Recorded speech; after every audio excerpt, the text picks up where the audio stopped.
صدق اللہ العلی العظیم وبلغنا رسولہ النبی الکریم ونحن علی ذلک من الشاہدین والشاکرین والحمد للہ رب العالمین۔ درود پاک پڑھ لیجیے۔ اللہم صلی علی سیدنا و مولانا محمد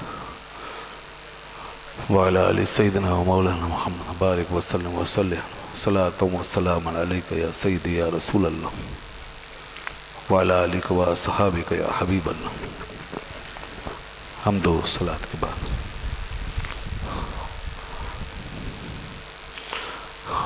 ارشاد فرمایا کہ تم میں سے ہر ایک کے لیے ہم نے ایک شریعت بنائی ہے اور ایک راستہ بنایا ہے۔ اللہ تعالیٰ نے انسان کی ہدایت اور رہنمائی کے لیے شریعت اور منہاج یہ انسان کو عطا فرمائے۔ یہ شریعت ہمارے لیے وہی شریعت ہے جسے ہم شریعت محمدی صلی اللہ علیہ وسلم کہتے ہیں، اور منہاج اس میں وہ راستے ہیں جن پہ چل کے بندہ اپنے اپنے حال، اپنی اپنی کیفیت،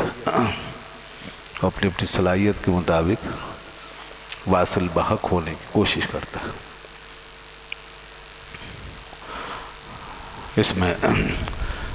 تصوف کے وہ سارے سلسلے موجود ہیں جو اہل حق ہیں اور مختلف بزرگان دین سے منسوب ہیں۔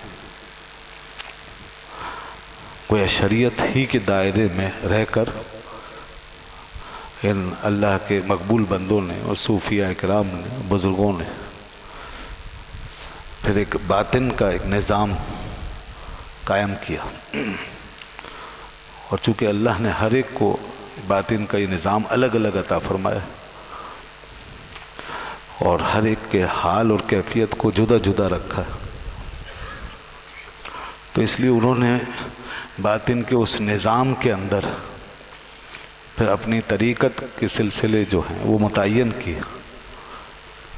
اور شریعت ہی کی رہنمائی میں رہتے ہوئے پھر انہوں نے وہ منزلیں طے کی جو انسان کو مرتبہ کمال تک پہنچا دیتی۔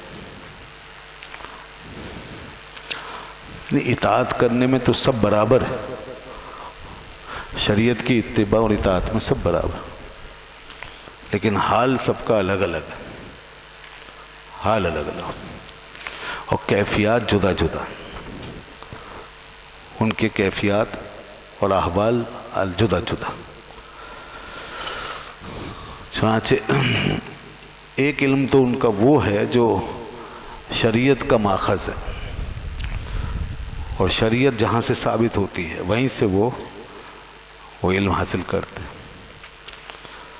اور دوسرے علم کا ذریعہ ان کا وہ ہے کہ جب وہ اس حال سے اپنے گزرتے تو پھر وہاں سے ایک اور ایپسٹیم ان کے لیے کھل جاتی جو ان کو باطن کے راستوں پر نئی نئی حقیقتوں میں مطلع کرتے۔ تو یہاں جب وہ اس علم سے فیضیاب ہوتے ہیں اور اپنی اس ایپسٹیم سے جو ان کی خاص انہی کے ساتھ، تو پھر وہ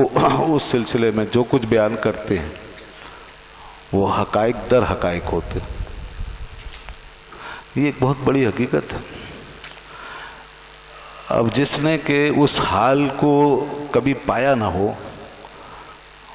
یا اس صحیح سے پڑھا بھی نہ ہو اور سمجھنے کی کوشش بھی نہ کی ہو،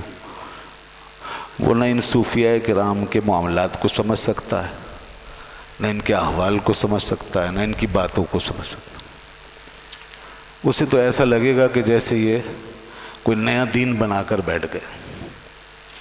انہوں نے کوئی نیا دین بنا لیا۔ دیکھیے، نیا دین وہ بنائے گا جس کا ایک قدم بھی بڑی چیز ہے، جس کی ایک انگلی بھی دین اور شریعت سے باہر ہو۔ تو جن کی ایک انگلی کیا ایک رواں شریعت میں اور رسول اللہ صلی اللہ علیہ وسلم کی لائی ہوئی تعلیم میں ڈوبا ہوا ہے، تو وہ نیا دین کیوں بنائے؟ وہ دین تو نیا نہیں بناتے، البتہ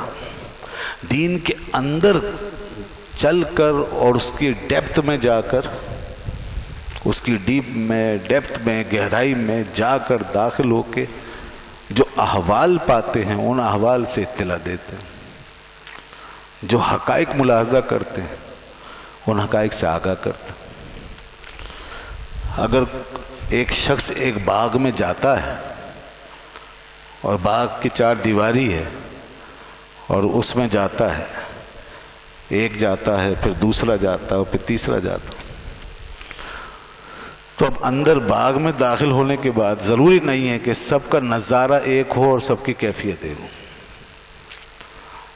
ایک شخص کو ایک رنگ نظر آتا ہے وہ اس کو بیان کرتا ہے، دوسرے کو دوسرا رنگ نظر آتا ہے وہ اس کو بیان کرتا ہے، یا ایک کو ایک خوشبو زیادہ محسوس ہوتی ہے وہ اس کی ترجمانی کرتا ہے، اور دوسرے کو کوئی دوسری خوشبو اس کے مسام جاں کو معطل کرتی ہے تو وہ اس کی بات لگتا ہے ایسا ہے کہ یہ کوئی نئی دنیا میں چلے گئے ہیں، کسی اور دنیا میں چلے گئے ہیں، یا ان کے باغ الگ الگ ہیں، یہ اس باغ میں نہیں گئے کسی اور میں چلے، اور ان کے مقابلے میں ہمارا حال یہ ہوتا ہے کہ ہمیں نہ کوئی اس باغ میں خوشبو محسوس ہو رہی ہے اور نہ کوئی کلر۔ وجہ یہ ہے کہ ہم اس باغ کو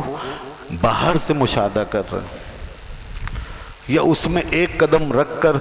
کچھ داخل ہو کے کچھ باہر رہ کے اس کا جائزہ لے رہے ہیں۔ تو ہماری اس محدود قسم کی اپروچ میں نہ یہ آ پا رہا ہے نہ وہ آ پا رہا ہے، نہ یہ سمجھ میں آ رہا ہے نہ وہ سمجھ میں آ رہا ہے۔ تو اب اس کا حل ایک ہی ہے کہ جس کی سمجھ میں یہ نہیں آ رہا کہ اندر رنگ کیا ہے، منظر کیا ہے، خوشبو کیا ہے، کیفیت کیا ہے، اس کو اٹھا کے اس باغ میں داخل کر دو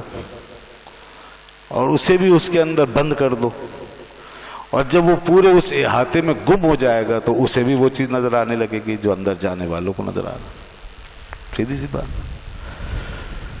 تو جس نے سیب کھایا نہیں ہے وہ تو خالی سیب کا رنگ ہی بتا سکتا ہے نا،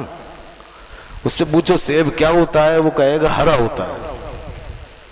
کیونکہ اس نے دیکھا ہے، بس ہرا ہوتا ہے لال ہوتا ہے، بس دیکھا ہے اس نے۔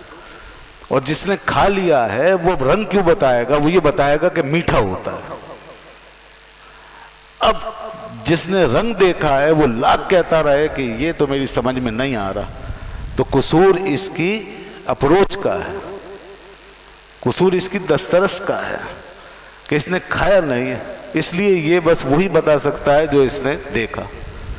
اور دوسرا جو چکھ کر بتا رہا ہے تو اس کا کوئی قصور نہیں ہے، اس لیے کہ اس نے چکھ لیا ہے، وہ مطلب رنگ سے بڑھ کر ٹیسٹ اور لذت تک پہنچ گیا، اس کا مقام لذت ہے۔ اب اس کا مقام صرف رنگ ہے، نظارہ ہے، اور اس کا مقام لذت ہے۔ تو جو صرف نظارے میں ہے وہ لذت والے کو کیسے سمجھے گا؟ بس ان صوفیاء کا یہی معاملہ ہے کہ جو اعتراض کرنے والے ہیں نا، انہوں نے صرف آنکھوں سے دیکھا ہے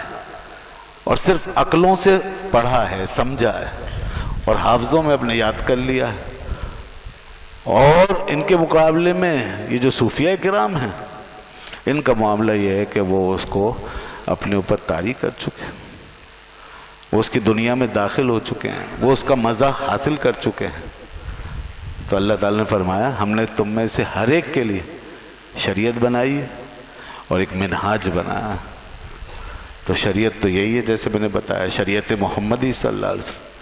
اور پھر منہاج میں یہ ساری تفصیل ہے، ان کے اپنے منہاج۔ صوفیاء کرام کے اور ان بزرگوں کے مناہج کو اور ان کے سلسلوں کو، ان کے روحانی سفروں کو سمجھنا بھی بہت بڑی بات ہے۔ اس کے لیے بھی ایک بہت بڑے مقام پر آدمی کو پہنچنا پڑے گا۔ ہم اس کو خالی پڑھ سکتے ہیں، سن سکتے ہیں، کچھ بیان کر سکتے ہیں، لیکن اس کی حقیقت کو نہیں پا سکتے۔